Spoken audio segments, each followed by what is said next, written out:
Okay, nobody ever plans on losing their job, but it happens sometimes. It's a bummer. But here to tell us how to stay financially wise after you lose your job from Wilsey Asset Management, Brent Wilsey. Brent, good morning. Good morning, Jason. You're on TV, radio. Now I see you on buses. On the buses now, yes, we are. Great, great. Okay, so what do we have to do? You unexpectedly lose your job. Mm-hmm. And I'm someone who's been there. Yeah, everybody's been there, I think. And you get that kick in the stomach, like, how did this happen to me? I wasn't ready for this. Well, the first thing you got to do, Jason, is kind of like step back, take a breath, and do a financial assessment. You've got to look at what you have for your debts. How much do you have in debts? Hopefully you're not over leveraged, because that'd be a real problem. Look at your assets, and then try to compare your expenses with your income. See what your deficit is, how much you're going to be short each month. And once you get that, now you can start doing a plan, because you have some good numbers to work with. And you recommend collecting unemployment? I do recommend collecting unemployment. It's one thing that people say, oh, there's such a strong job market, I'm going to be fine in 6 months or 2 months, whatever it may be. It is a strong job market, but not all jobs are that available. I mean, there's great jobs for attorneys, for engineers, for lawyers, for construction, but you may be, I talked to a friend of mine, her son graduated with a master's in music. Very hard to get a job in that type of profession, so don't think just because the job market's strong, you're going to have no problem finding a job. Depends on your profession. What about a 401k? If you got 401k, and that can be tempting. You say, hey, look, I don't have a job, I don't have money, I can just dip into the 401k here and there. You know, Jason, I've been doing this for nearly 40 years. It's the biggest mistake I see from people. They get their 401k from the company. Well, I lost my job, I'm just going to take it out and use that. Biggest mistake ever, because you are going to retire someday, and now because of doing that, you may have to work till you're 75 or 80. Don't make that mistake. What I do recommend you do, get the paperwork done, roll that 401k into an IRA rollover. And I've done this for people. I said, we're not going to invest it till we know for sure, but this will be the last place you go to get that money.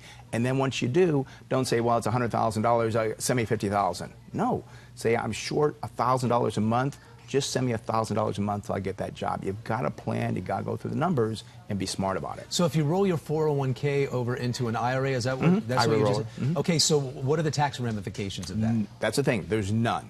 Really? You don't get taxed on it until you actually pull the money out. And again, the big mistake people make, like, well, I was making $50,000 a year, send me $50,000. Bam, you're just paying $50,000, you got to pay tax on that. So only pull out what you need, because when you roll it over directly to an IRA rollover, no tax. I did not know that. Okay, so what else do you suggest not to do? What are the absolute don'ts? The absolute don'ts are, don't, and again, think like, oh my gosh, it's going to be easy, I'm going to get a job right away and so forth. And I've seen people do this, yeah, I lost my job, I'm going to go out and party and so forth. You know, party after you get the next job. Don't do it ahead of time, because I have seen people where the biggest thing they say is like, I did not realize it's going to take me this long to get a new job. I thought things were great, and they are great. But again, you might be a certain mid-level management, you could be a special job. It could take you a little bit longer than you thought it. So plan wisely. It's better to have more at the end and then party than to have, oh, everything's going to be fine. It doesn't turn out fine. So the first thing we should do when we find out if this happens to us is first assess, you said. Yes. Compare your debts with what potential income you might have, but get right to the job hunt. That's the most important thing. I mean, the first thing, you're going to do the assessment. Write this down. Don't just sit in your head like, okay, I'm going to be fine. Write it down. Write down your income. Write down your expenses. Write down, your debts and your liabilities and your assets. So put it on writing so you have it.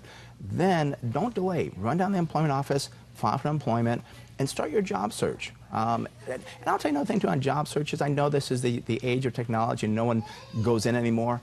You go into an employer, they're going to remember you, because everybody else is, emailing their resume and so forth. I've told people over and over again, I get like emails from resumes all the time. I don't look at them. But somebody takes the time to come to my office and say, gee, I'm just here to see if any jobs and so forth. I'm going to remember that person. Wow, that person took the initiative. Don't listen to these other guys like, oh, just mass mail a bunch of resumes. No, take the time, go out there, shake some hands, ask your employer. You may just start the receptionist, but who knows? Yeah, who knows? Try to get to the decision maker. Exactly. Always try to get to the decision maker.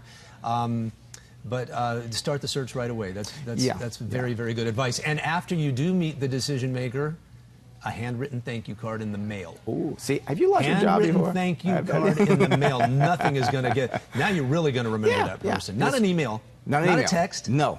And I tell people that all the time. I get like probably well over 100 emails a day. But when I get something in the mail, like, wow, I get to open something, it's special now, you know? And Yeah. it's things you're going to do to set yourself apart from these other people, because you're going to get a job much quicker and you're going to get a good job. I'm glad we're having this conversation, because in this day and age, it's so many, the job application process is online. Yes. And I remember when my son was going through this, and he's like, you know, oh, it's all online, it's all online. I said, no, you need to get right in front of people. That's going to be the difference.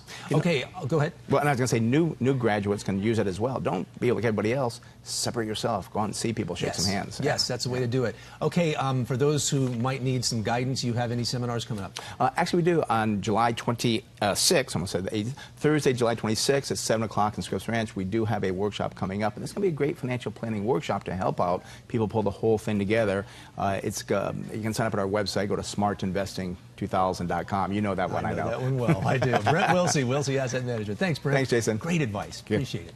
All right, dogs and their owners are at the beach learning to paddleboard this morning. Danny Ruberte has a live look from Del Mar. Danny.